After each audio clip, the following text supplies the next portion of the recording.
Eu me perdi, passei, não, 14, é isso mesmo. Já passei 4 minutos. Então nós vamos dar uma pausazinha e eu queria convidar 2 pessoas só para fazer um resumo rápido aqui, um de cada mesa, e queiram compartilhar o que foi que vocês conversaram. Voluntários, uma de cada mesa. Uma pessoa de cada mesa, 2 pessoas. Não, de cada mesa, uma de mesas diferentes, gente. 2 pessoas, eu falei. Oxi, está querendo me atrapalhar o juízo, minha esposa. Eu queria 2 voluntários aqui para falarem, resumirem. Aqui, vem cá, Josué. Aqui, vem cá. Vocês têm 1 minuto para resumir, que resumo é rápido. De 10, resumido, um dízimo tá bom, não tá não? Um dízimo? Eu vou aproveitar o que só... A paz, irmãos. Boa noite. Veja, a pergunta foi no sentido de saber se a sociedade está influenciando a igreja e a família. O que é que nós entendemos? Nós entendemos que sim. E a gente acaba ficando preocupado com isso, né? Porque a gente vê em alguns lugares as igrejas tendo que realizar práticas mundanas para conviver, né, com essas pessoas que ainda não aceitaram a igreja da forma que ela deve ser, da forma que ela é. E aí acaba prejudicando as crianças, né? Então, nós somos influenciados pelo mundo e nós temos que nos proteger. Aí falamos alguns exemplos. Por exemplo, sem nenhum preconceito, né? Apenas uma questão de debate, né? Boate gospel. Boate é do mundo. Né? Então, se a gente traz para dentro da igreja, a gente está aceitando as práticas do mundo aqui dentro. E o crente é o separado, né? O crente é aquele que deve ser diferente do mundo. Como diferenciar o crente se ele segue as mesmas práticas do mundo? Então, é algo difícil. Então, influencia a família? Sim. A sociedade influencia a família. E nós temos, de fato, uma sociedade que está aparelhada para destruir com os princípios cristãos, né? Então, nós sabemos que o comunismo ajudou bastante a que isso acontecesse, né? Antônio Gramsci, que é um filósofo, ele disse que o comunismo deveria ser implantado de outra forma. Qual é a outra forma? Dominando a mídia, dominando a educação, dominando a cultura. Então, muitas vezes nós somos bombardeados com essas informações, e se a gente não tiver de fato plantado em Cristo, se a gente não segue a palavra de Cristo, as nossas famílias são sucumbidas. Então, foi nesse sentido, pastor, que nós entendemos. Josué, Diego pegou teu dízimo. Brincadeira. Josué, pode sentar, Diego, se você quiser. Obrigado, viu? Deus abençoe.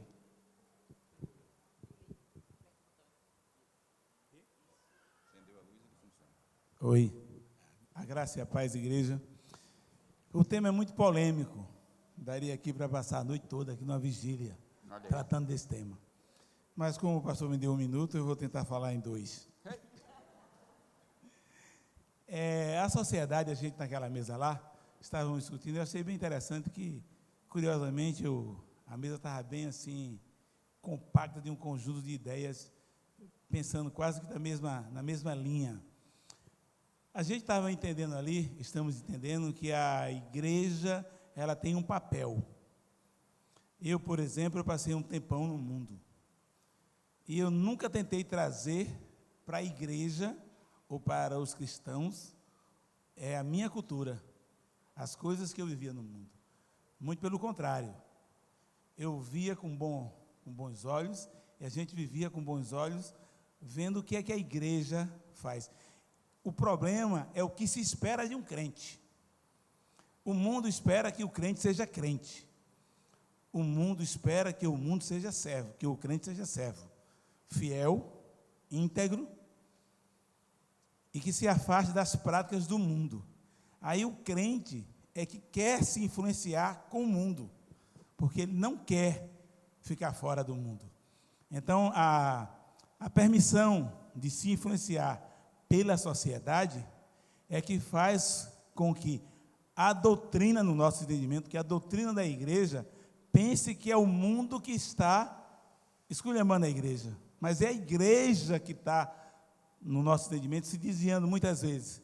Muitas vezes nós temos medo que os nossos filhos vá para a faculdade e se misture e se desvie. Será? Ou a base que nós demos para ele foi muito ruim como cristianismo? E que ele não teve, era uma estrutura boa, e daí então, quando eles começam a descobrir aquilo que não era bom, ele fica curioso, porque ele não conhece a verdadeira base. Aquilo que está edificado na rocha, não cai. Está na Bíblia escrito. Base consolidada, família que muitas vezes não tem, ela em casa vive uma coisa, e os filhos vêm para a igreja e escutam uma outra coisa. Em casa, essas famílias são disfuncionais. Esses filhos se desviam. E a sociedade leva a culpa. A família vivendo diferente daquilo que pratica, né? Então, com a base consolidada, a família com Deus, verdadeiramente, ela não permite que uma igreja se desvie. Quanto mais a gente se fortalece, a Igreja da Batista Central é um exemplo disso. A gente tem se fortalecido muito, com um trabalho muito bonito que nós fazemos aqui. Cursos, ministrações, encontros, reencontros, princípios, tudo isso vai consolidando. Culto de família. E quanto mais a gente fala disso, a gente trata disso, mais a gente se consolida. E eu acredito assim, ou foi o que nós pensamos ali, a gente vai estar afastando-se do mundo e não querendo participar dele. Mas a influência do mundo, ele já é mundo. Como o apóstolo Paulo diz, a gente tem que viver nesse mundo, porque nós não somos espirituais, estamos nesse mundo, e por conta de estarmos nesse mundo, a gente tem que se desviar dele. Então, a nossa ideia, a ideia do Evangelho, é que nós nos desviemos dele, e não deixar ele entrar em nós. Então, foi essa a ideia que a gente teve ali. Amém. Ok. Já vimos o pensamento de pelo menos uma parte de vocês.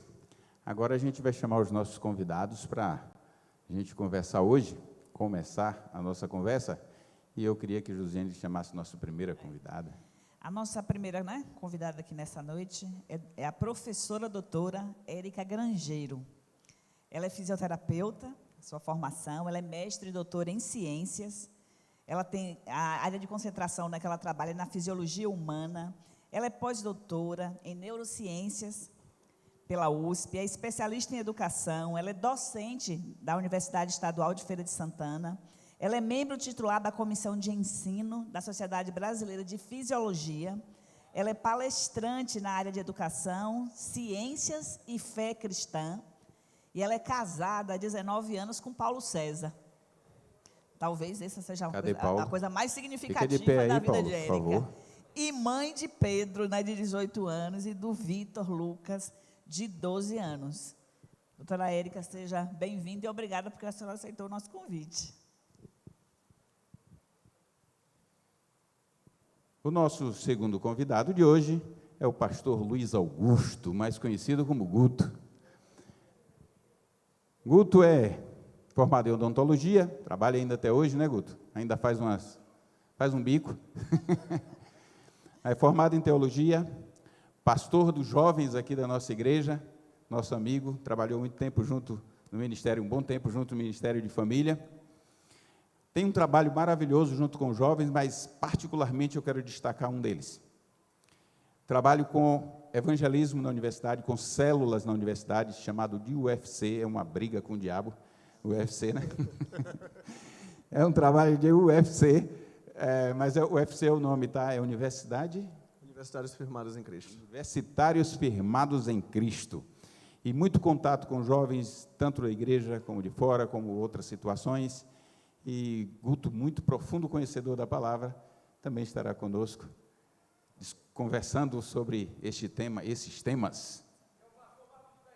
Espera aí. O Xande desistiu? Olha, Tá. eu quero dizer, isso é a pior. Existe gente falso na face da terra. Quando está comigo, diz que sou eu. Davi, faz favor. Vem cá. Suba aqui, por favor. Já que você falou. Pegue comigo aqui.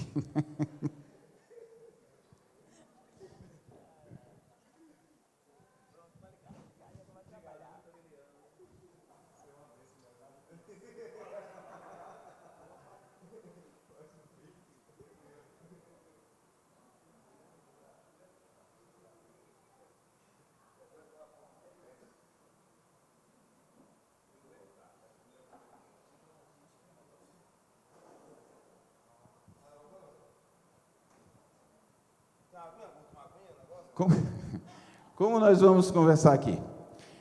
Cada um dos nossos convidados vai ter um tempo para falar um pouquinho. Primeiro vai ser o pastor Guto, que estará falando da influência da família na sociedade. Ele vai falar da família na sociedade. Depois, a irmã Érica estará falando a outra parte da nossa conversa.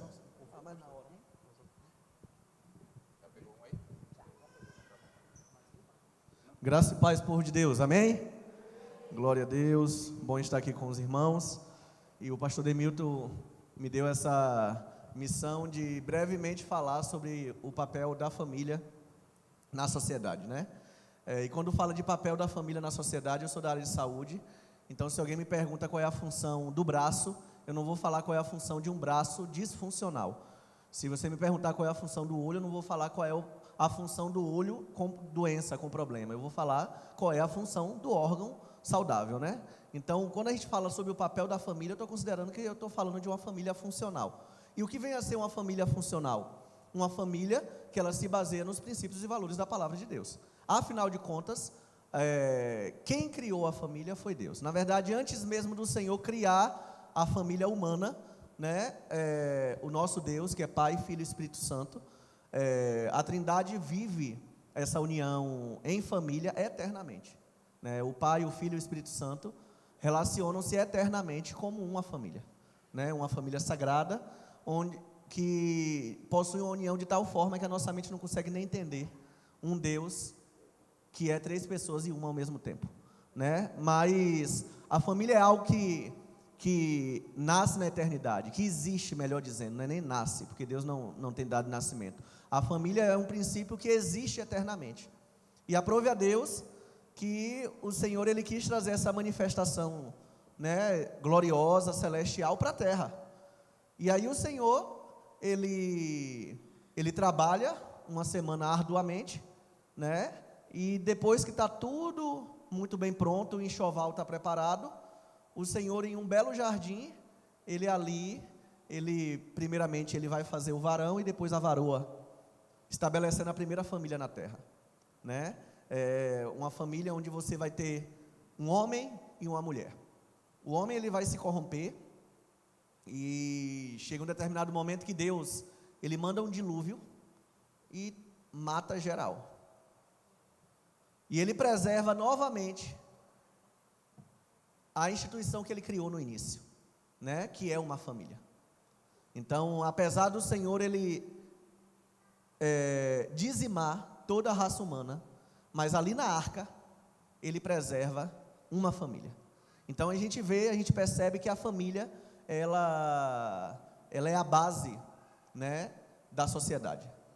E como base da sociedade, a sociedade que nós vivemos, ela é um reflexo, na verdade, dessa fundamentação que foi danificada pelas trevas, né, pelo inimigo das nossas almas. Mas, falando, né, da família criada por Deus, princípio funcional de Deus, nós vamos ter lá o maior seminário de oração e intercessão que já existiu, o maior congresso de oração e intercessão que já existiu na face da terra, quem ministrou foi o Senhor Jesus Cristo. E lá em Mateus 6, ele nos ensina, né? Ele foi questionado pelos seus discípulos sobre oração, e ele vai dar uma resposta. Na verdade, quando vocês orarem, a primeira coisa que vocês têm que fazer, vocês têm que escolher um ambiente para orar. E que ambiente é esse?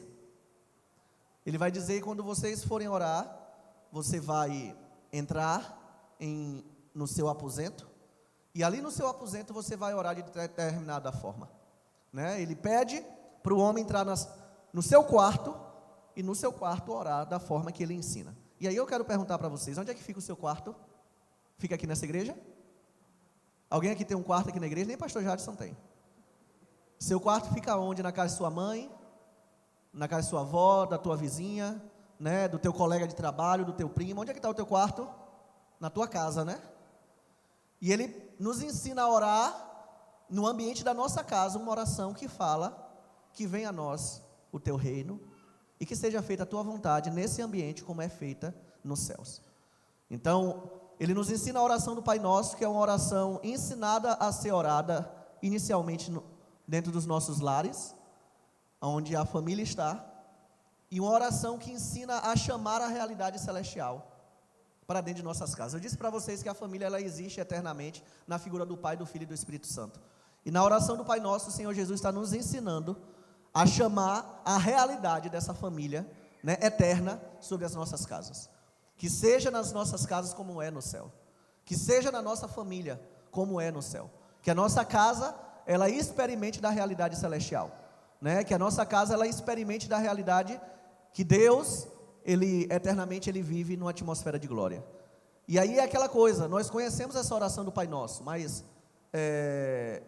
o que é que tem na tua mente a respeito de realidade celestial? O que é que você entende como realidade celestial? Quando você pensa em céu, você pensa em quê? Eu penso logo que no céu tem música o tempo inteiro. A Bíblia me dá base para isso. Tem canções o tempo inteiro sendo entoadas.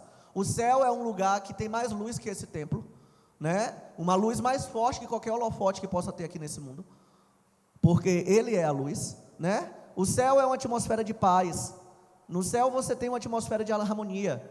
E ele nos ensina a orar que venha essa realidade sobre os nossos lares, sobre as nossas famílias. A família, ela é um ambiente onde Deus quer revelar aqui nessa terra a realidade dos céus. Nós oramos muito que venha o avivamento. Você está numa igreja que ora muito por avivamento, que sonha em ver um avivamento acontecendo, mas esse avivamento ele só vai acontecer quando famílias forem avivadas e vierem para esse lugar. A gente coloca muita expectativa em vir para um culto e que aconteça no culto, sendo que o próprio Senhor Jesus, ele nos ensinou a trancar-se no quarto e orar que venha essa realidade sobre o quarto. As famílias da Igreja Batista Central vivendo essa realidade, nós vamos chegar no culto e o culto vai pegar fogo. Por quê? Porque as famílias já estão vivendo debaixo dessa realidade. E quando a gente fala nesse papel da família na sociedade, uma família avivada por Deus, uma família funcional, ela vai revelar Cristo na sociedade. Ela vai revelar a pessoa de Jesus Cristo, aonde quer que ela chegue. O papel da família é elementar. Ali você vai ter uma mulher, um homem, né? E eles vão criar os seus filhos. Eles vão educar os seus filhos, é a paideia de Deus. É a educação pactual. Você vai ter lá Salmo 78, versículo 1 a 8, Efésios 6, 4, que vai ensinar, ainda você vai ter vários outros textos que vai dizer, ensina a criança no caminho que deve andar. Então, a família, ela tem um papel de criar, né? Criar pessoas, educar filhos e prepará-los como filhos de Deus para a sociedade, né? A educação pactual de Deus é uma educação familiar, onde os pais estarão formando nos seus filhos o caráter de Cristo, apontando para Deus, e esses filhos eles vão retornar, eles vão ser lançados na sociedade revelando Cristo, né? Você vai ver na palavra do Senhor que sempre o Senhor ele vai falar, principalmente na antiga aliança, como seus pais pecaram, isso, como seus pais se desviaram, isso e aquilo. Então a gente percebe que o problema não está nos filhos, o problema está nos pais. Só que o último avivamento, está lá no final de Malaquias, é um avivamento familiar. É a conversão do coração de pais a filhos e de filhos aos pais. E isso o Senhor ele vai fazer na ordem que Ele disse, começando pelos mais velhos, pelos aqueles que deveriam ser mais maduros, pais se convertendo a filhos e filhos se convertendo aos pais. Já passou meus 10 minutos? Faltam 3? o Senhor, ele disse que nos últimos dias ele iria enviar, né, novamente o profeta Elias. Quando ele fala disso, ele está falando, na verdade, de uma realidade que manifesta a realidade vivida pelo profeta Elias. E quem é o profeta Elias? O profeta Elias, de todos os profetas da Bíblia, inclusive ele é um símbolo dos profetas, né, para um judeu.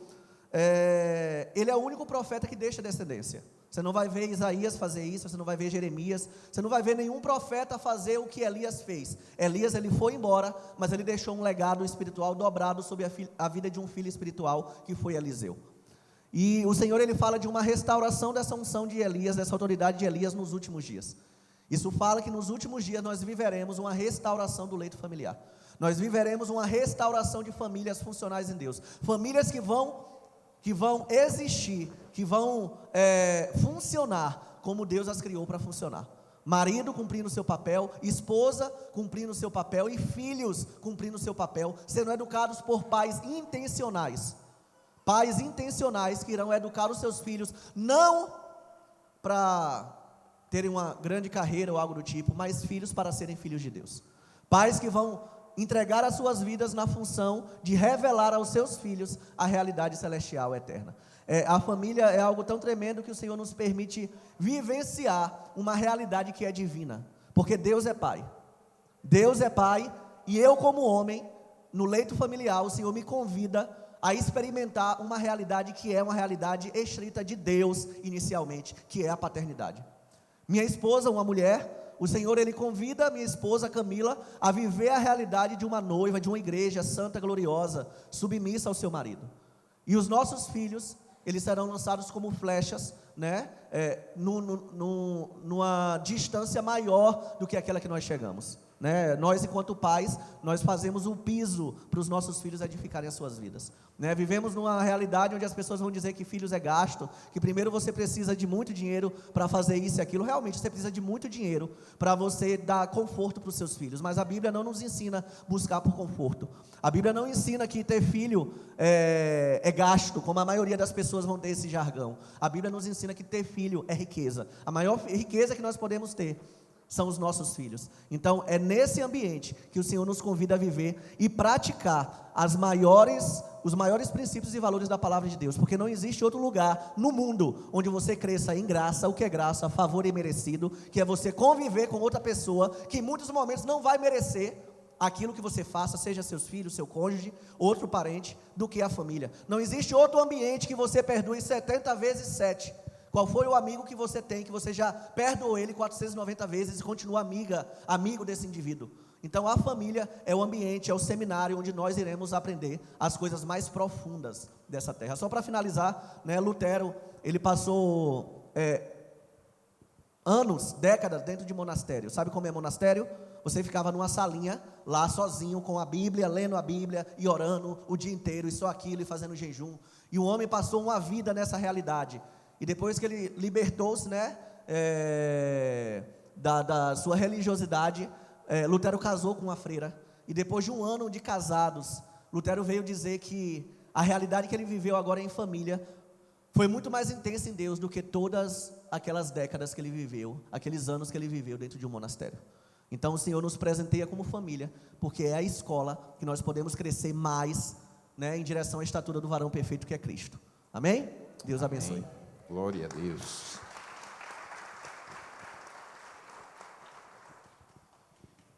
Eu só não falei para vocês antes, mas esses papeizinhos que estão aí com caneta, vocês podem anotar perguntas, porque logo depois a irmã Érica falar, nós vamos estar conversando e vocês terão a oportunidade de fazer perguntas. Aí, o pessoal do ministério que vai estar por aqui, cadê Carlos? Está ali. Cadê Jande? Está ali. Aí vocês podem só levantar a mão, eles vão pegar a pergunta de vocês, vão trazer, e aí os nossos palestrantes também vão poder participar com as perguntas, respondendo as perguntas de vocês à medida do possível, tá? Então vocês podem anotar as perguntas aí.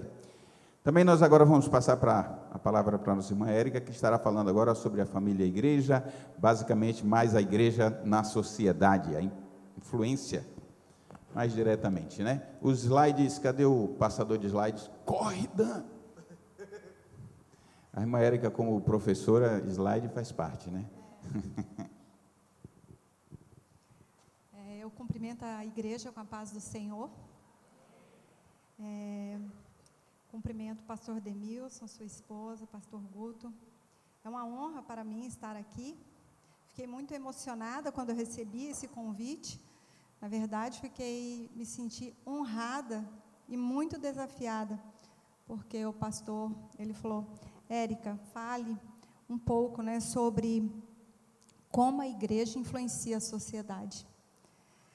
Bem, aí eu refleti um pouquinho sobre a minha vida, desde quando eu me converti ao Senhor, aos 18 anos de idade. Eu não vim de uma família cristã, mas eu, como aquela mulher que se sentia rejeitada,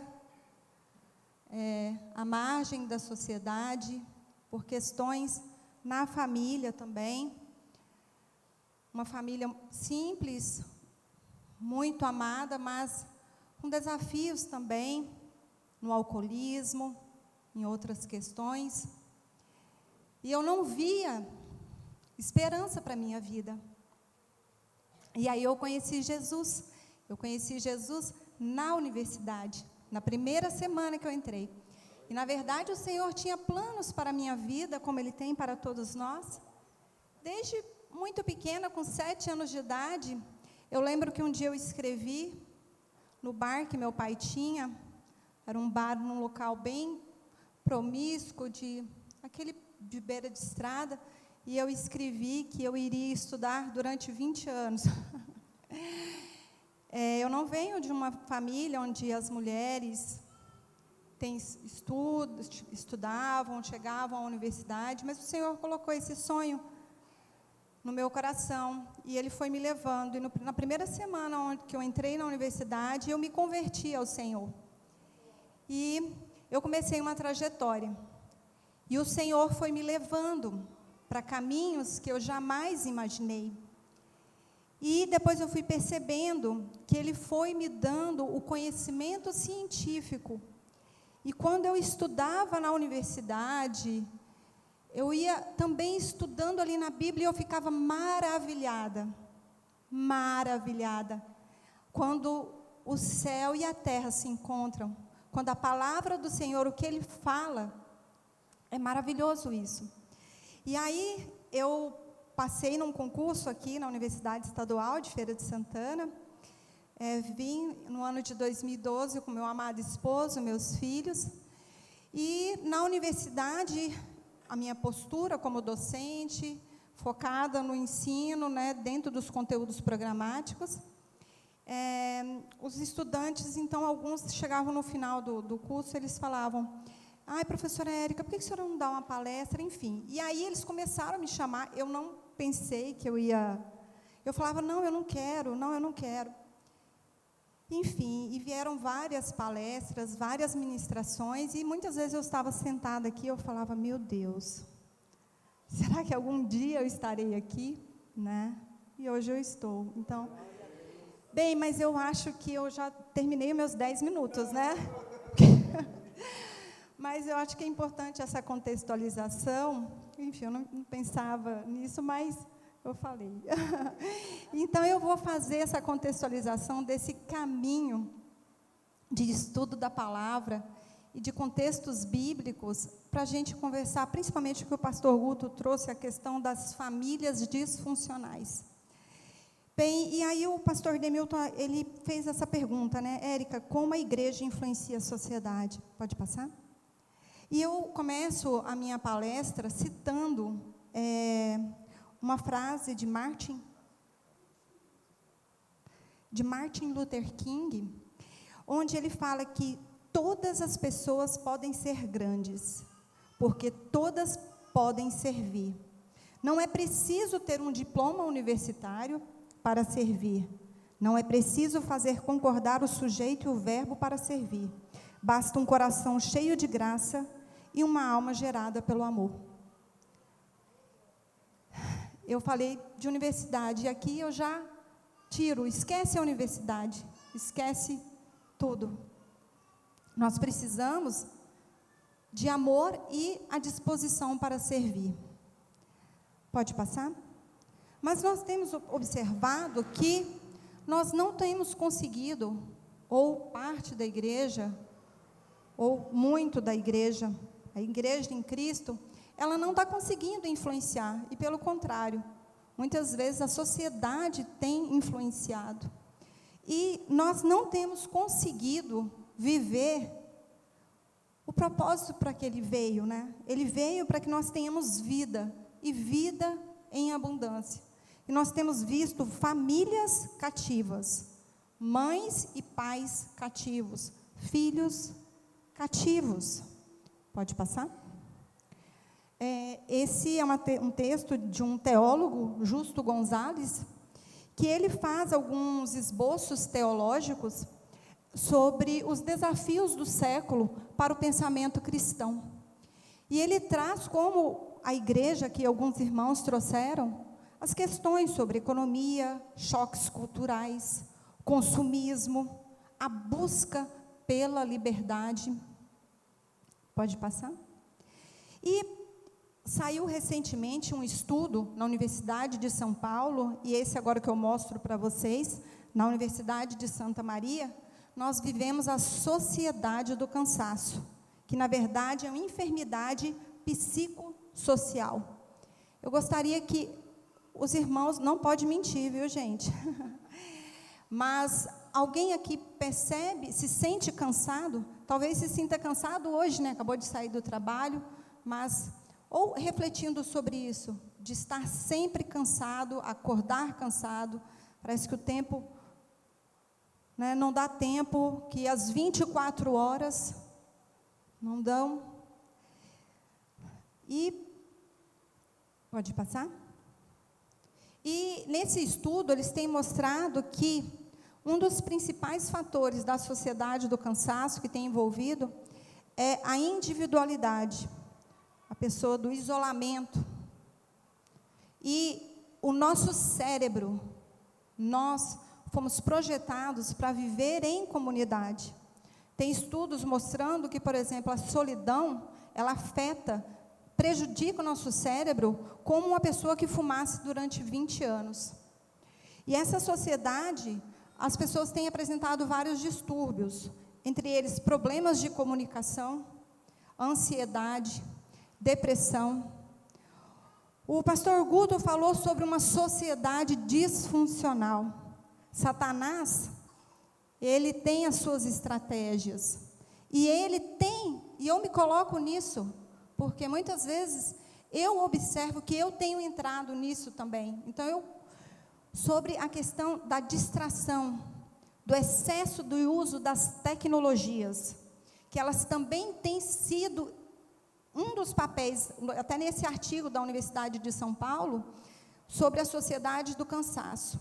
É verdade que as tecnologias, elas são muito importantes. Elas têm auxiliado no avanço da educação, da saúde, muito do que nós conseguimos hoje, onde nós estamos, isso é muito importante. Mas tem vários estudos mostrando que ela tem destruído muitas famílias. Até esse artigo ele pergunta: a tecnologia está afetando as relações familiares dentro da sua casa? Essa é uma pergunta que a gente pode discutir depois. Aqui está mostrando numa figura uma bolha, né? Então, estão todos dentro de casa, mas cada um dentro daquele mundinho. E o pastor Guto também, ele falou sobre a questão dos pais, dos filhos, da conversão dos pais aos filhos, dos filhos aos pais. Eu não coloquei aqui, até por questão de tempo, mas os estudos têm falado sobre o efeito do abandono. E olha que o abandono, não estou falando de você deixar ele na creche, ou de deixar o filho e você não cuidar dele, né? Às vezes você dá tudo para ele, mas você não dá tempo de qualidade. Você não escuta o teu filho nas angústias que ele tem. Todos estão dentro de casa, mas todos ali conectados, cada um ali com seus recursos tecnológicos. Pode passar? E a palavra do Senhor, ela fala sobre o domínio próprio, o autocontrole. No texto de Pedro 1:13, ele fala: portanto, preparem sua mente para a ação e exercitem o autocontrole. Depositem toda a sua esperança na graça que receberão quando Jesus Cristo for revelado. Quando falo, então, nós, seres humanos, somos a única espécie, é o que nos diferencia dos seres irracionais. Nós temos uma área que é o córtex pré-frontal, é essa região aqui do nosso cérebro. Uma região, o córtex pré-frontal lateral, ele só está presente na raça humana. O nosso córtex é que nos dá o poder de decisão, de tomada de decisão. Quando eu aceito Jesus como meu único Salvador, quando eu rejeito os pecados do mundo, quando eu decido caminhar na contramão da sociedade, isso é córtex, isso é domínio próprio, isso é controle. E a palavra do Senhor, ela fala, determinando tu um negócio, ser firme, que o Senhor abençoará o teu caminho. Determinando, isso é córtex. Só que a sociedade, ela tem, pode deixar aí, ela tem sociedade, a família, né? A família e a igreja. As pessoas, elas têm se perdido em muitas questões, né? De estratégias malignas mesmo. Por exemplo, redes sociais, músicas, filmes, Pink Mood, acho que não, né? Filmes, músicas, séries. Então, assim, levando nós, né, para um caminho totalmente fora. O Senhor, ele traz na palavra dele várias instruções. Uma delas é: tudo me é lícito, mas nem tudo me convém. E nesse texto ele fala que nada te domine. Eu tenho observado nas igrejas, na sociedade, nas famílias, pessoas dominadas. Pessoas dominadas pela comida. Alguém conhece na família de vocês aí, ou você, algum colega, um vizinho, um primo distante, alguém que fala: eu queria tanto reduzir o peso porque eu estou com colesterol alto, eu estou com diabetes, eu estou com hipertensão arterial, mas eu não consigo resistir o alimento. Aqui nessa figura que eu trouxe para vocês, aqui está falando áreas, nós temos áreas específicas do nosso cérebro, que são áreas de recompensa. Essas áreas são fisiológicas, é importante. Por exemplo, nós temos a área de recompensação monetária. É muito importante, são áreas de comportamento, de sobrevivência. Nós temos que ganhar o nosso dinheiro para a gente sobreviver, isso é lícito. E quando a gente ganha um dinheiro, a gente sente felicidade. Isso ativa áreas de recompensa do nosso sistema nervoso central, e você tem liberação de dopamina, e você tem uma sensação de satisfação. Isso é bom. Só que a Bíblia fala sobre o amor e a ganância ao dinheiro. Tem pessoas que, por estímulos diversos, seja por baixa autoestima, seja por, talvez, traumas anteriores, por várias questões, tem uma busca desenfreada para ganhar mais e mais dinheiro. E isso tem tirado essa pessoa, esse pai de família, a presença do pai, a presença da mãe, dos filhos, na busca desenfreada pelo dinheiro. O alimento, a compulsão alimentar. Também a área de recompensa erótica, não vou entrar nisso, mas a questão da pornografia. Tem várias famílias cristãs, evangélicas. E isso, as redes sociais, né, são as músicas, enfim. E aí, só que o Senhor, Ele é tremendo.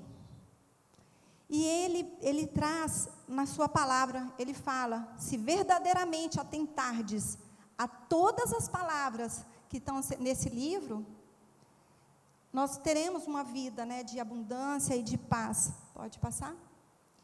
E aí eu falo, eu vou citar esse livro, que é de Mark Baker, é um psicólogo nos Estados Unidos. Ele vendeu milhões de livros esse livro, Jesus, o maior psicólogo que já existiu, e ele traz, à luz da psicologia, como os ensinamentos de Cristo podem nos ajudar a viver questões do cotidiano. Quem puder, assim, quem se interessar, é uma ótima leitura.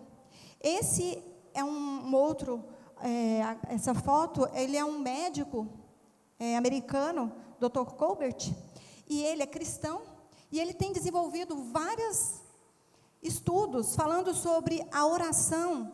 O pastor Guto falou muito sobre a importância de orar no quarto, de orar com a família e de buscar a manifestação do reino de Deus aqui na terra. A oração, ela tem um poder de regenerar o nosso cérebro. Nosso cérebro, ele tem uma capacidade magnífica de plasticidade neuronal.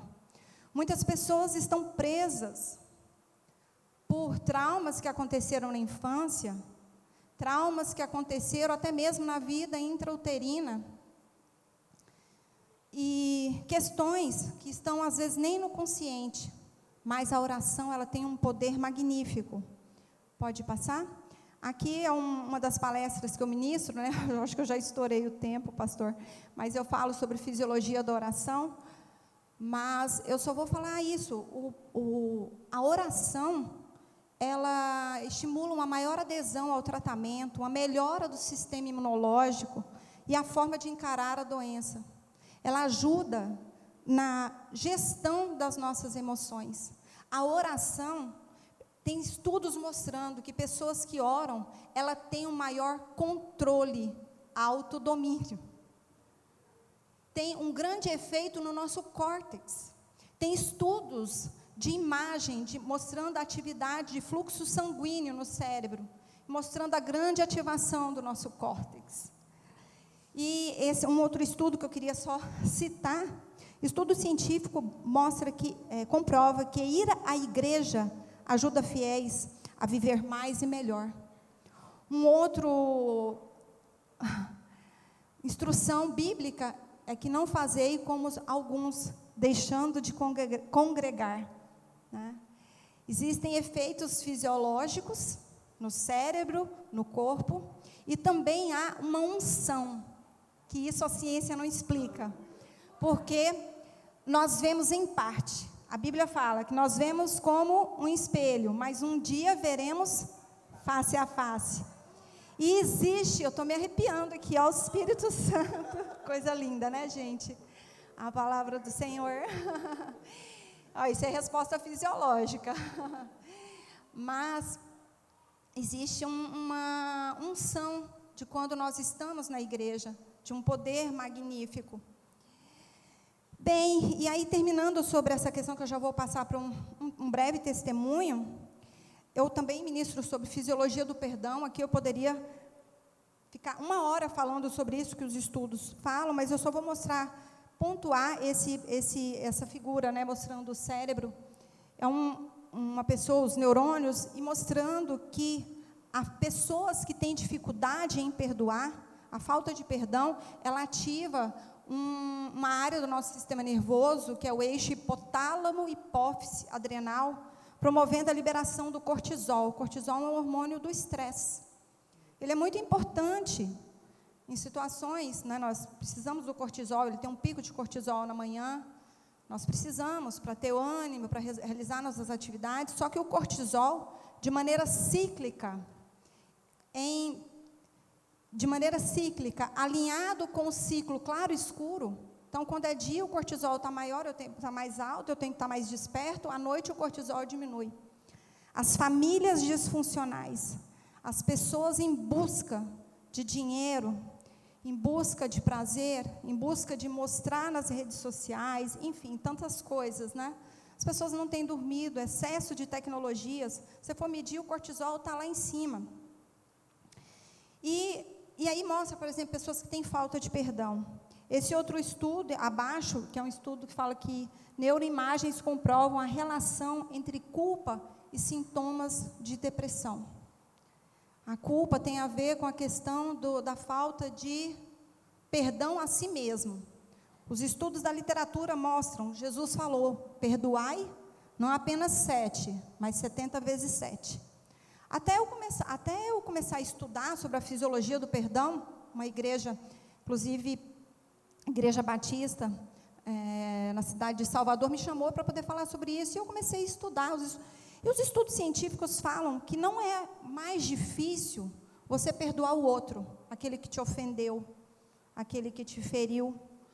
É mais difícil a pessoa se perdoar. E tem muitas pessoas presas em culpas, em questões do passado. E isso, quando você não é curado, você não consegue ser um bom pai, você não consegue ser, na sua maestria, exercer a sua função de pai, de mãe, de acolher teu filho, porque você está ali naquela dor, você está aprisionado. Esse psiquiatra, não sei se vocês conhecem, Dr. César Vasconcelos de Souza, ele tem um canal no YouTube muito, muito importante, muito necessário, ele traz, e ele é cristão, e ele traz essas questões da ciência e da fé. E ele fala que para entender uma doença, é necessário entender a personalidade de uma pessoa, como ela lida com as emoções. Inclusive, ele cita, numa das pregações dele, ele fala desse salmo, onde Davi, ele fala: sonda-me, ó Deus, e analisa o meu coração. Examina e avalia as minhas inquietações. Vê se há em mim algum sentimento funesto e me guia pelo caminho da vida eterna. Ele fala o seguinte, que nós temos sentimentos assim, que estão na consciência, né? Os sentimentos não, tem lembranças, culpas, que estão na nossa consciência. Tá? Então, às vezes você pergunta para a pessoa, você perdoou fulano? Perdoei. Você tem facilidade de perdoar? Né? Todo mundo levanta a mão, sim, eu perdoo. Tenho facilidade? Sim, todo mundo tal.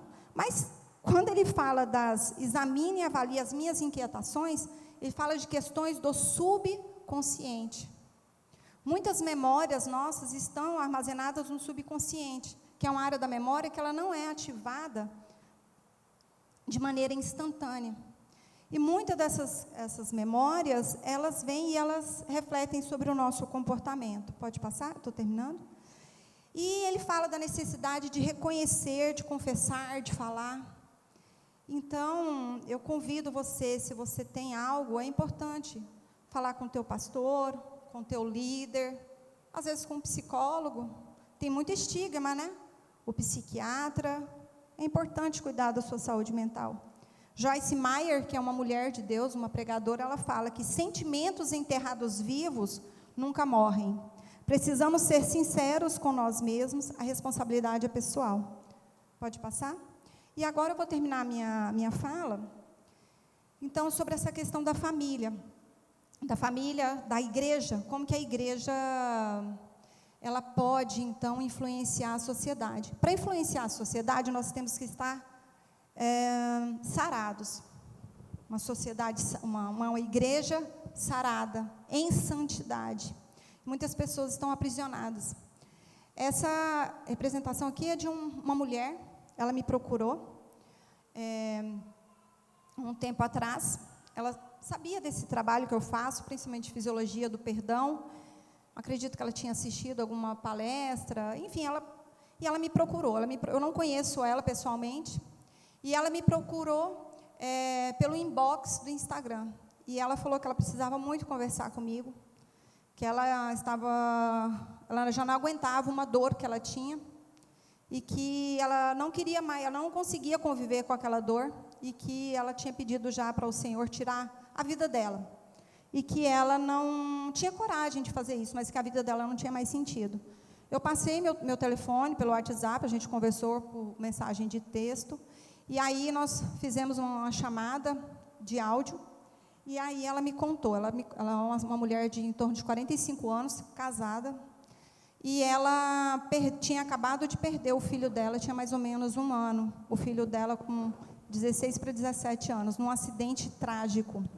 E ela se sentia extremamente culpada pela morte desse filho, porque ela remetia a algo que tinha acontecido com ela quando ela tinha 13 anos de idade. 13 anos de idade, ela foi uma menina que ela cresceu sem a atenção do pai, enfim, num contexto de violência, e ela engravidou de um menino também jovem, um adolescente, e, na época, ela decidiu, como tem crianças aqui, pelo não prosseguimento da gestação, né? E aí, depois que o filho dela, e ali ela esqueceu aquilo, ou ela deixou aquilo, não pensava mais naquilo, aí ela ficou adulta, conheceu o esposo dela, e depois que esse filho dela de 16 anos morreu, ela começou a viver um inferno na vida dela, isso pelas palavras dela. Ela tinha visões, ela tinha, enfim, não vou relatar tudo, mas ela se sentia muito culpada, tanto pela morte do primeiro e do segundo filho. E aí eu falei, olha, mas Jesus morreu na cruz, né? E aí eu falei tudo mais e ela chorava compulsivamente. E aí eu orei, eu marquei com ela uma semana depois, eu fiz um jejum, eu fiz um propósito de jejum e oração, e na semana seguinte a gente marcou um horário, eu fui e nós conversamos.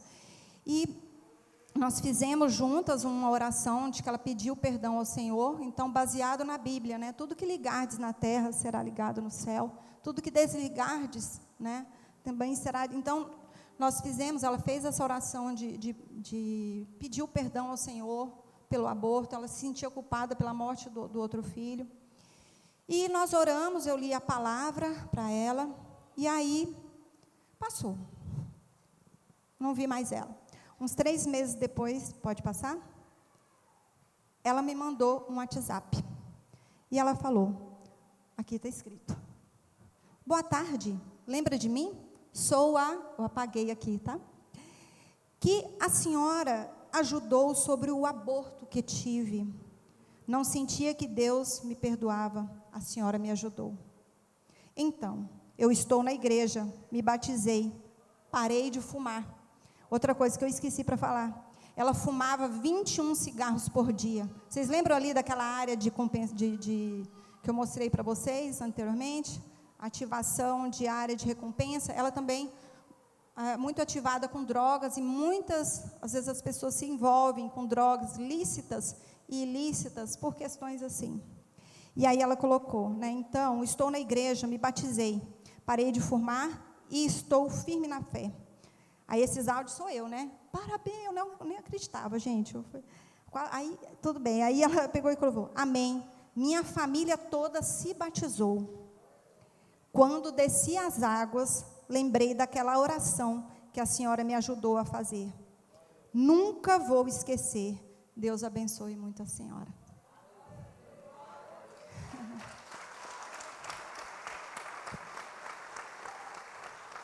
Então, para que nós possamos ver, porque a palavra do Senhor, ela fala que nós faremos também coisas maiores do que Ele fez, mas para nós fazermos, nós temos que estar em santidade, buscando a Ele, confessando, buscando ao Senhor, orando, perdoando, e se dispondo a ouvir as pessoas. Tem muitas pessoas cativas. Muitas vezes eu vejo, fulano não veio na igreja. Por que será que ele não veio? O que será que está acontecendo? Qual que é a dor? Qual que é a amarra que ele está, que ele não consegue vir na igreja? Que ele está se isolando. Então, que nós possamos nos colocar na fenda da rocha. Porque as portas do inferno não prevalecerão sobre a igreja. Não há ideologia, não há nenhum filme que desvaloriza o papel do homem e que coloca a mulher com essa independência, que é totalmente contrária a tudo que o Senhor fala. Então, que nós possamos, enquanto família, ajustar as nossas emoções, para que nós possamos acolher nossos filhos. Nossos filhos, eles sim têm um grande desafio, maior que o nosso, nas escolas, com os colegas. Acabei. E aí eu termino a minha fala, me desculpa, pastor, já estou pedindo perdão. E não vos conformeis com esse mundo, mas transformai-vos pela renovação do vosso entendimento, da nossa mente. para que experimenteis qual seja a boa, agradável e perfeita vontade de Deus. Amém, igreja.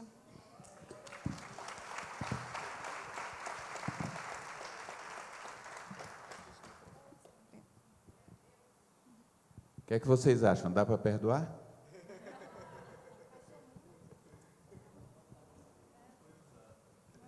Não perdoo não, eu ficava ali me deliciando ali, vou perdoar por isso? Não, isso não é motivo de perdão não, isso é motivo de alegria.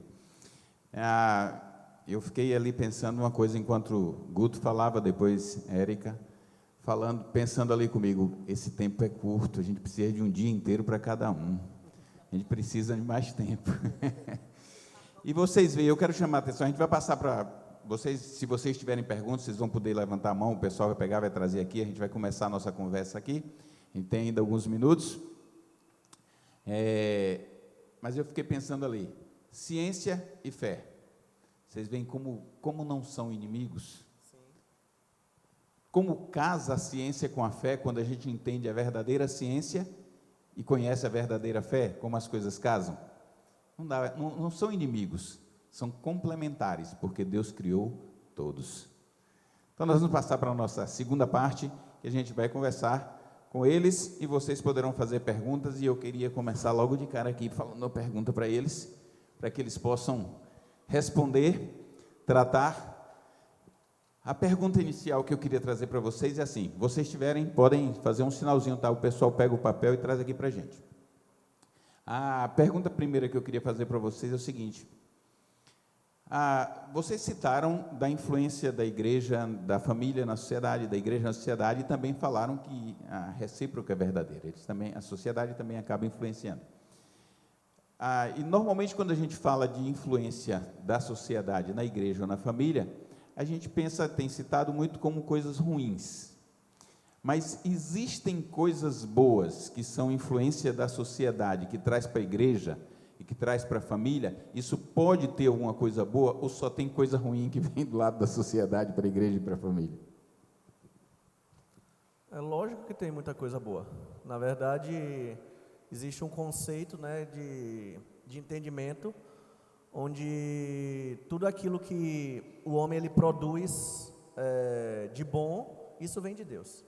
Então, ainda que quando você trabalha sociedade, você está com pessoas que são justas e pessoas ímpias, ainda que fossem só pessoas ímpias, né, mas o Senhor ele não remove dessas pessoas que são ímpias, né, a sua capacidade criativa, o seu intelecto, né? Então essas pessoas, independente de credo, elas vão pensar em coisas, algumas não vão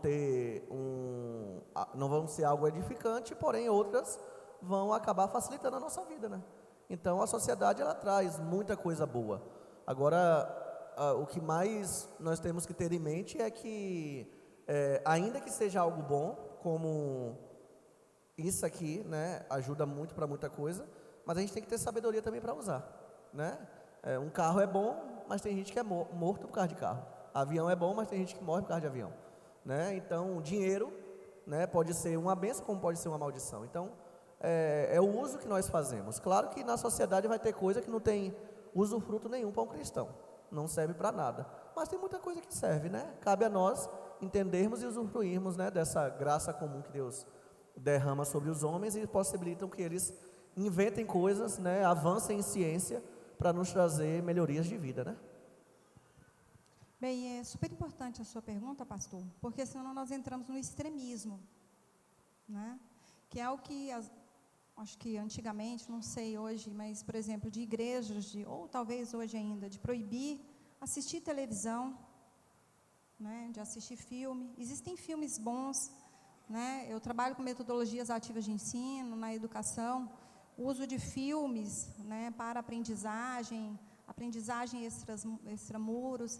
Então, para a gente saber, a gente tem que ter essa reflexão do Espírito Santo e ficar, tudo que é bom e agradável e louvável, nisso penseis, né, o nosso cérebro, ele está em constantemente, né, mudança, e ele recebe estímulos visuais estímulos auditivos, né? Então, o que nós falamos, então, o que nós vemos, tudo isso tem modificado o nosso cérebro. Então, assim, a gente tem que selecionar. Nem toda música que não é só cristã, tem músicas que são boas, né? Então, tem filmes que são reflexivos, né? Então, a TV, as mídias, eu acho que isso é importante, né? E também, assim, nós precisamos estar nessa sociedade, aproveitando o que é bom, né? Como o pastor falou, o bom das tecnologias, e ter essa sabedoria, né? Que é muito tênue, né? Entre a diferença do que é um remédio e o que é um veneno é a dose, né? Então, assim, a questão a gente tem que ver, né? De selecionar e fazer essa reflexão, mas tem muita coisa, assim, boa, e os avanços, né? De tudo aonde nós chegamos, né? Sim.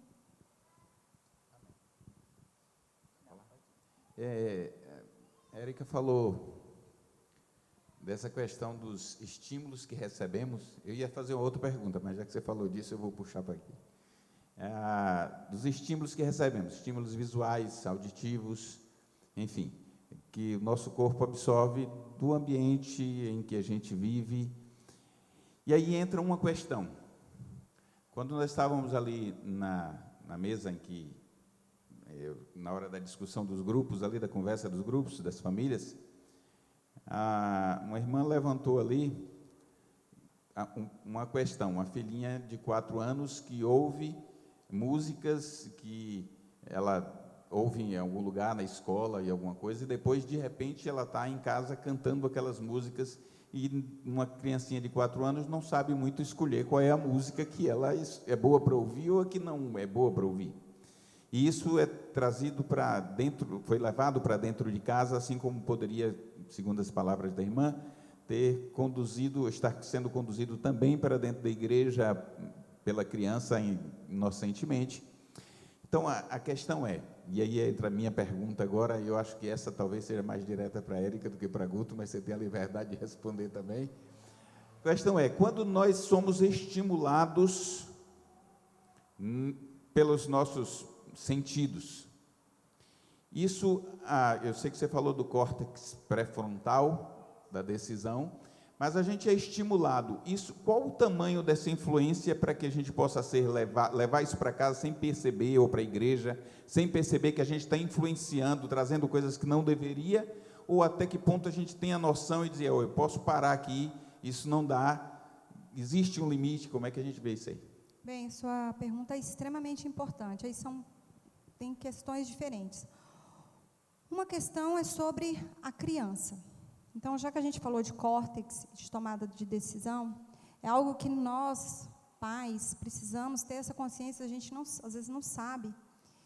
E também os filhos, né, para saber disso, para eles também, porque eles carregam muitas culpas, né, enfim, depois que entram na vida adulta. Os estudos da literatura têm mostrado o seguinte, que a maturidade, né, então a sua capacidade de conexão entre os neurônios, de neurotransmissores, do nosso córtex, ela é em torno, isso é uma média, tá bom? De um estudo que fez de uma população. Lógico que tem pessoas que é mais rápido, outras menos. A maturidade do nosso córtex alcança aos 21 anos de idade. Nós temos, o nosso cérebro, ele tem uma grande ligação do córtex com uma outra estrutura, que se nós cortarmos o nosso cérebro no meio, abrirmos hemisfério direito e esquerdo, bem ali no meio, que chama amígdala. Não é essa amígdala da nossa, né, que a gente inflama, às vezes as pessoas já tiraram. Ela chama amígdala central. E ela é o botão de disparo das emoções. E nós temos, um balanço. É uma conversa ali, um puxando o outro. O córtex, razão, e a amígdala, emoção. Enquanto nós somos crianças, adolescentes, até nós chegarmos à fase adulta, nós damos uma grande preposição, papel, né, e preponderância de quem? Do córtex? Não, da amígdala. Nós, então, somos muito emotivos, né? E à medida que a gente vai ganhando maturidade, nós vamos tendo, então, esse poder de decisão, tudo. E isso também é influenciado, por exemplo, com as experiências que a pessoa passou. Às vezes ela amadurece mais rápido, porque ela teve que trabalhar mais cedo, enfim. Então, a primeira coisa que tem que entender é o seguinte: quando uma criança ela chega em casa e ela ouviu aquela música e ela repete, o nosso cérebro, ele aprende, só da gente ouvir e aí começa a tocar. Tem músicas do mundo que assim, até a gente começa a tocar, que fica gravado. A não ser, a gente só não formaria memória se a gente fosse surdo. Porque está aí, tá, a gente passa, vai no supermercado, tá tocando, vai na academia, são as músicas. Às vezes você pode colocar o fone, mas você ouve, e o teu cérebro, ele vai formando memória. Agora, nós adultos, então... Peraí, só te interromper, só uma Sim. coisa para eu esclarecer, para ver se... Eu acho que essa ideia é boa para a gente ter um entendimento para a família aqui. Isso é Sim. fundamental, eu penso. Quer dizer que até os 21 anos, a preponderância seria da amígdala. Isso.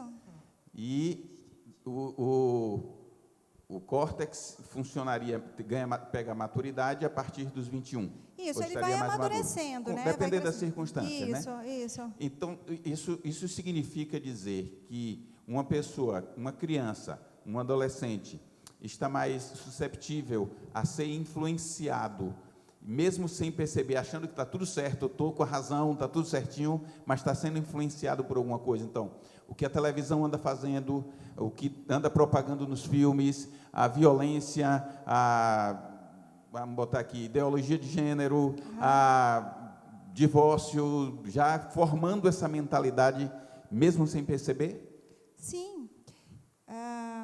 E eu não sei se eu vou estar respondendo a sua pergunta, mas, assim, por exemplo, o meu filho, né? Eu tenho um filho de 18 anos, né, o Pedro, agora está se preparando para prestar vestibular, e o Vitor com 12 anos. E eu lembro, por exemplo, essa questão da influência, o Pedro com uns 15 anos, é aquela vontade, né, de se socializar, de estar interagindo com os colegas, e tinha uma festa que era do Halloween. E aí era a festa do inglês, e aí outros colegas também faziam inglês, né, em uma escola, enfim, que acho que todos ou parte sabem, e aí ele queria ir.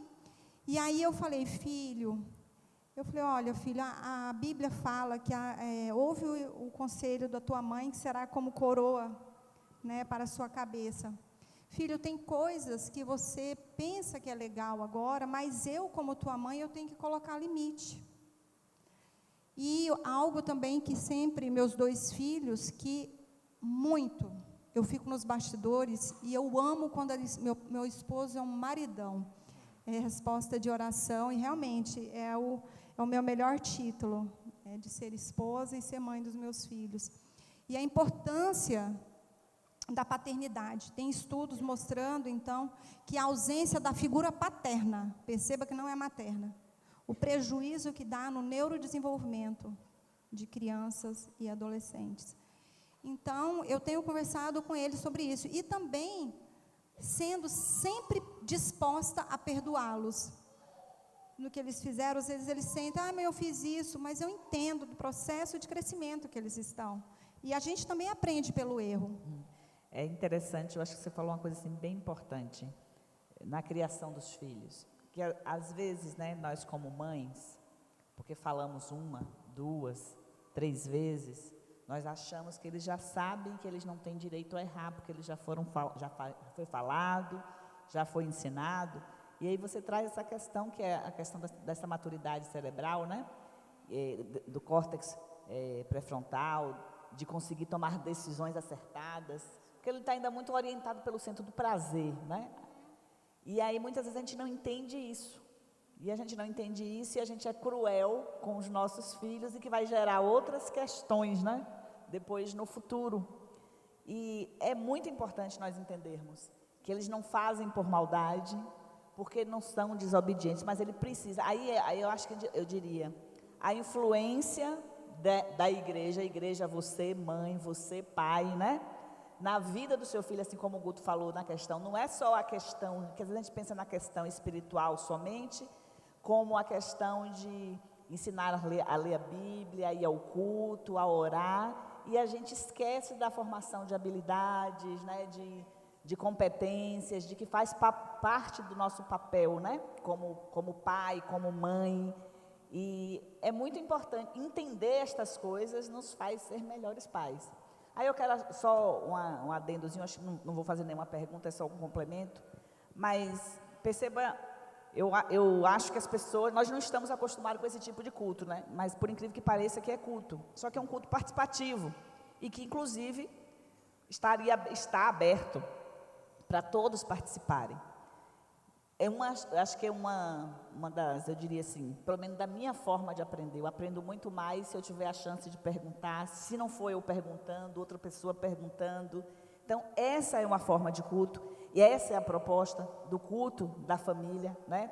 Fazer estes momentos para que a gente aprenda refletindo sobre, e não apenas na passividade, né? Nosso cérebro, ele é inteligente, né? Demais, né? A gente precisa ser estimulado. E às vezes, sentado só ouvindo, é muito passivo, né? E você poderia falar um pouquinho mais dessa questão, dessa interação, até porque você usa métodos diversos na aprendizagem. Sim. Aí, por exemplo, a questão, né, de nós virmos, né, para o ambiente da igreja. O nosso cérebro, quando nós estamos encurralados, o nosso cérebro ele precisa trabalhar com segurança. E às vezes você, né, você não tem aquela segurança, pode ser por questão do dia de amanhã, sobre o pagamento, você está naquele local, né, na sua casa, e às vezes tudo ali te remete, né, as contas do dia a dia, os problemas. Quando você muda de ambiente, você traz outros estímulos, e aí sem você falar nada, só de você estar num ambiente diferente, e aqui tem uma atmosfera espiritual, né, lógico, então assim, tem as coisas da ciência, mas então aí, ouvir o louvor, né, tem estudos mostrando sobre o efeito, né, da música no cérebro, e ouvir a palavra, você também falar, né, o mundo foi construído pela palavra. Tem um versículo bíblico que fala assim: Senhor, me ensina a contar os meus dias, de modo que eu alcance um coração sábio. Eu durante muito tempo eu pensava que esse contar os meus dias era de contar assim, 1, 2, 3, dezembro, né, a minha idade e tudo, mas é contar de falar. Então, quando a gente resgata e a gente vai contando as coisas boas, trazer à memória aquilo que me dá esperança.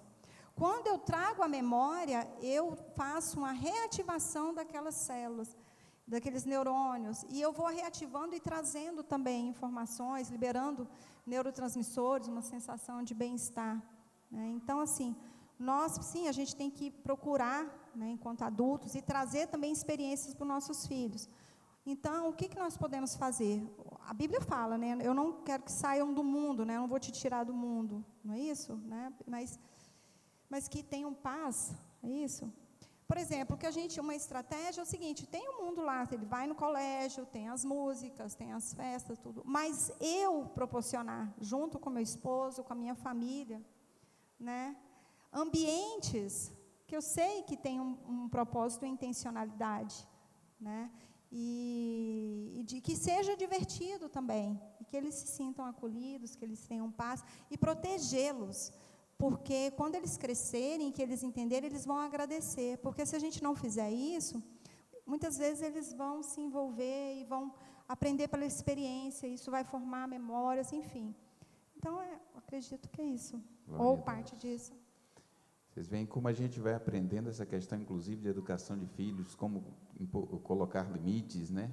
A situação de como levar a palavra de Deus para que eles estejam cercados pelo conhecimento da palavra para poder viver. E nós também, que também estamos no mundo, mas como disse o Senhor, né, que nos livre do mal.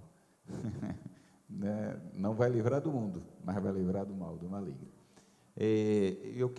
Estamos chegando ao final do nosso tempo, mas eu queria fazer uma última pergunta, que Guto falou aqui de família, iria falar de família funcional, e em vez de chamar a atenção para disfuncional e falar da funcional, mas aí eu queria chamar a atenção da disfuncional fazendo a pergunta: a família disfuncional então poderia ser causada, ou poderia ter sua causa em influências ou em fatores da sociedade dentro da família, que traz para a família e acaba fazendo com que a família se torne disfuncional? A família disfuncional é a família que você tem ausência, né, de alguma das figuras bases para o processo de formação de família. O básico para você ter uma família é você ter um homem, um marido, uma mulher como esposa, né, e a completude vem com os filhos. A gente, aqui no Brasil, a gente tem bem aquela visão, nós casamos, formamos uma família, fato. Mas tem culturas como as americanas mesmo, os americanos eles começam a se considerar enquanto família quando os filhos nascem. Eu lembro que teve uma vez que uma americana falou comigo, com Camila, e perguntou, você já tem família? Eu falei, quem é que não tem família? Né? Mas na verdade ela queria saber se a gente já tinha filhos. Mas a funcionalidade da família está justamente nos papéis sendo completos. Se você tem ausência de algum desses atores, né, do pai ou da mãe, aí vem a disfunção.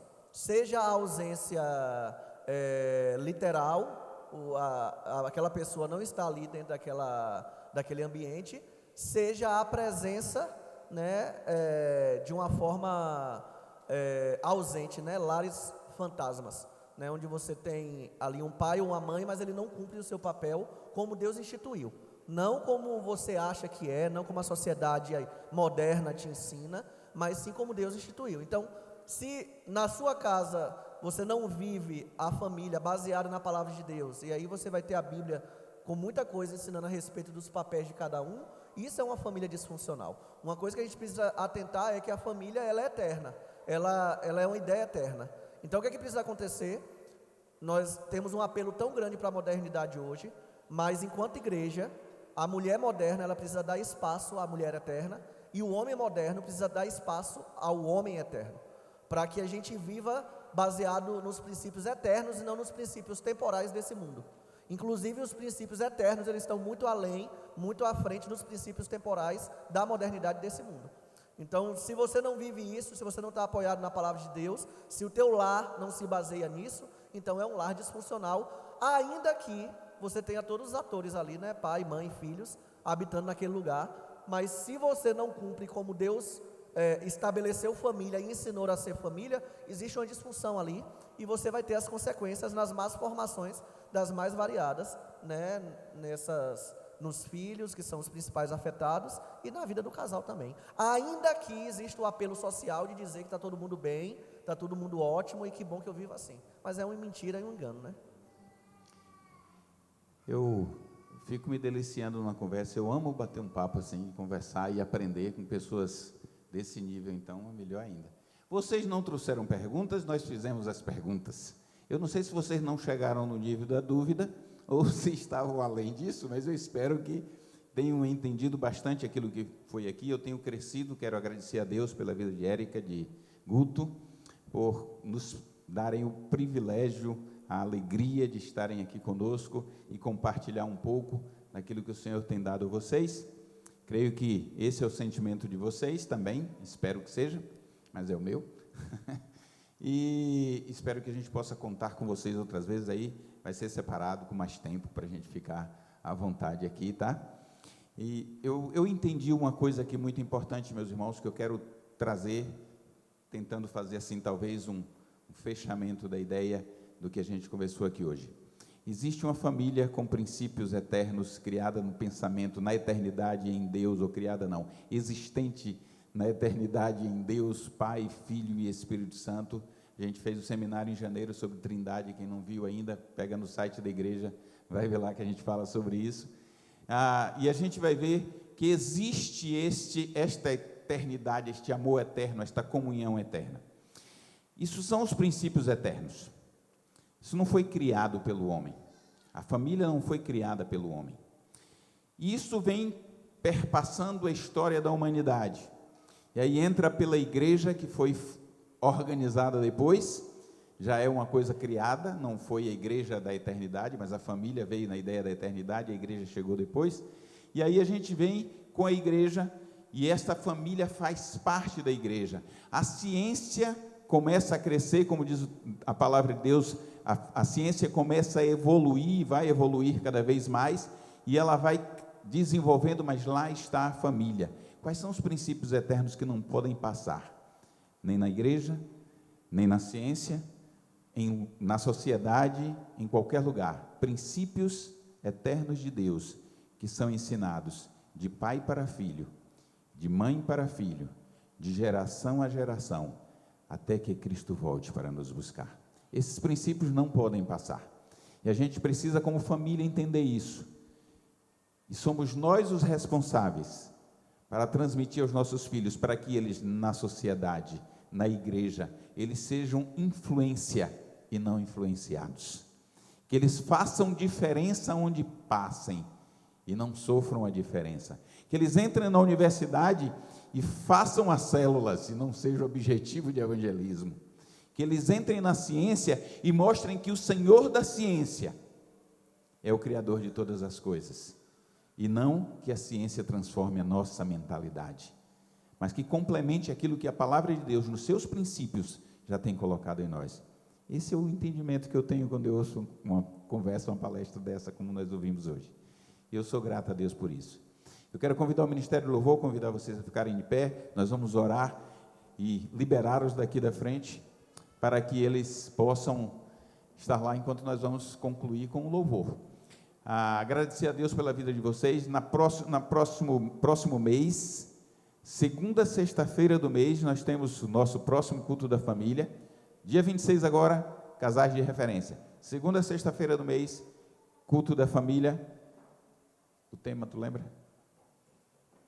Família. Tudo começa em casa. Onde começa tudo, hein? Começa em casa, na nossa casa, na família. Vamos orar? E aí eu vou passar para o louvor, enquanto eles estão se arrumando, a gente vai orar aqui. Orar pela vida de Guto, de Érica. Não saiam não, eu ainda vou orar por vocês. Que é isso? Estão com pressa? Eles podem até passar, mas aqui a gente está. Vamos estender a mão para cá e vamos abençoá-los? Senhor, nós te agradecemos, nós te exaltamos, te bendizemos, porque o Senhor é maravilhoso. E o Senhor preparou um banquete para nós nesta noite. Nós viemos aqui adorar o Senhor, e estamos adorando, estamos servindo, mas o Senhor também nos presenteou com entendimento, com conhecimento, com sabedoria.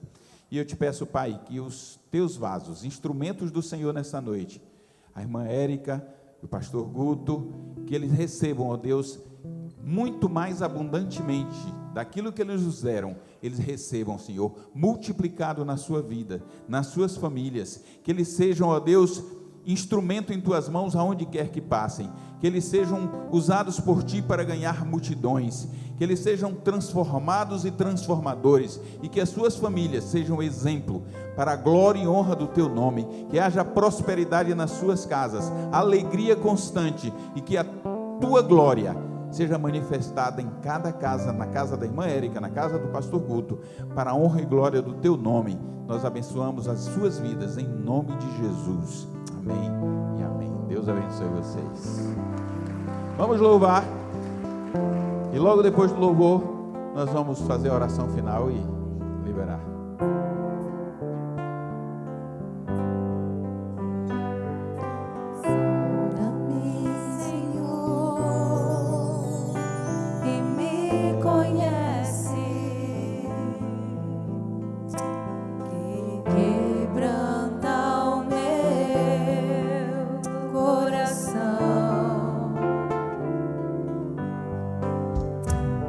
Transforma-me conforme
vamos orar, mas eu queria falar uma coisa para vocês.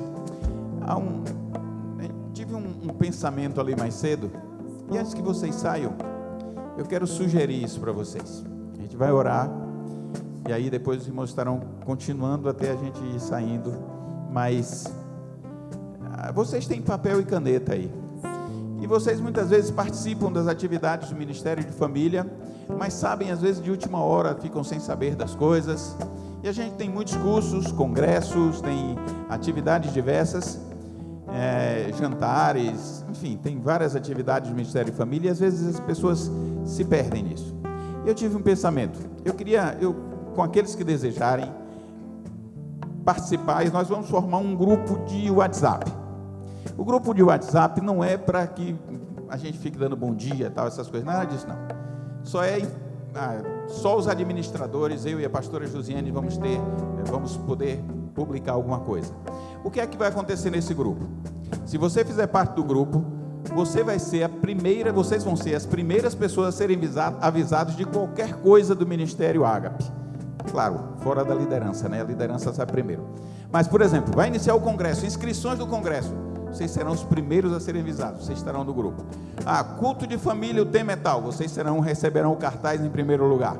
Acampamento Vida 2, vocês serão informados. Jantar dos namorados, qualquer coisa que seja. Inscrições para os cursos, vai abrir inscrições tal dia, essa semana.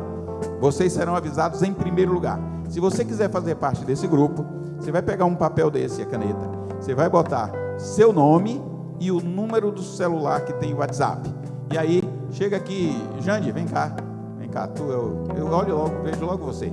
Janivan vai estar aqui na frente, e aí, quando terminar o culto, você entrega o papelzinho com o seu nome, número do celular.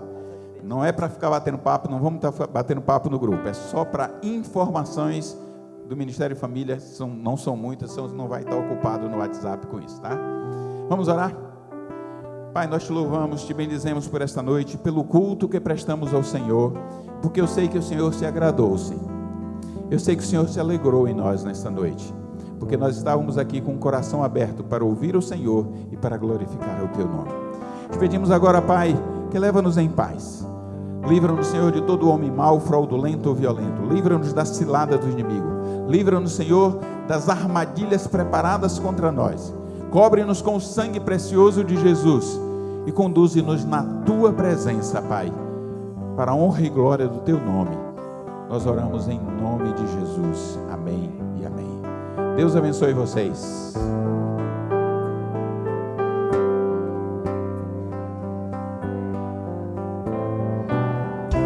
Minha casa será uma casa de bênção. Minha casa será um pedaço do céu. Lá estarão reunidos adoradores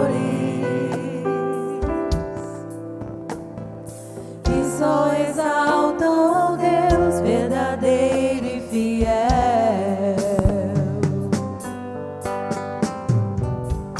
Minha casa será reconhecida como lugar de milagres.